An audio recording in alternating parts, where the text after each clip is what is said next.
ராமநாதபுரம் மாவட்டம் சாயல்குடி அருகே மழை வெள்ளம் சூழ்ந்து போக்குவரத்து துண்டிக்கப்பட்டுள்ள கிராமங்களுக்கு டிராக்டரில் சென்று ஆய்வு செய்து மக்களின் குறைகளை கேட்டறிந்தார் ஆட்சியர் சிம்ரன்ஜீத் சிங் காலோன். இது தொடர்பான கூடுதல் விவரங்களை தருகிறார் செய்தியாளர் முருகாண்டி. வணக்கம் முருகாண்டி, இது குறித்தான கூடுதல் விவரங்களை பதிவு பண்ணலாம். வணக்கம்.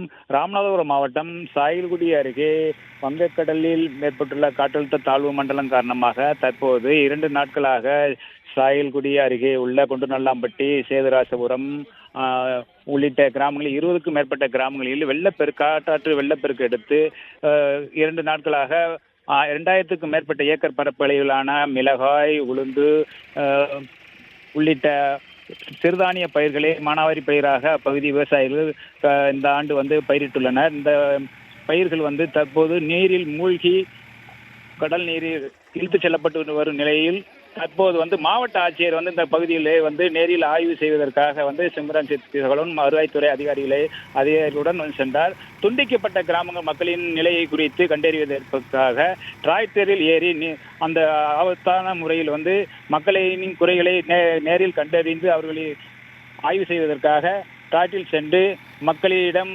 கலந்துரையாடி அவர்களின் கோரிக்கை நிறைவேற்றப்படும் என அறிவித்து சென்றுள்ளார்.